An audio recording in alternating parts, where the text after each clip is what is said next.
Izglītība, jaunieši un skola. Un gadžeti. Gadžeti palīdz.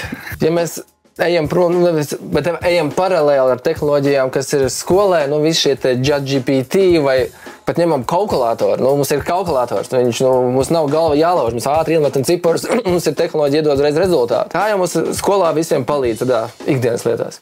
Ja mēs pieskaramies labsajūtai un veselībai, tad šobrīd Ķīnā, kas notiek? Zinām, Ķīna, datu aizsardzība un vispārējais ir tāds ošķirīgs. Tur pirmārais ir sabiedrības labums.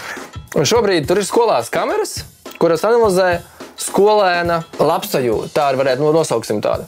Un viņi analizē, vai skolēns ir stresains, vai viņš fokusējās līdzi, vai viņš spēj sekot līdzi mācībām, un tam vairs nav vajadzīgs skolotājs, kurš katram seko. Un tad ir dati, un tad, principā, jautājums, ko tiem datiem darīt. Ja skolēns ir bijis nefokusēts, noguris un drūms, zvans vecākiem, darbs, es nezinu, ko Ķīnā dara. Bet tehnoloģijas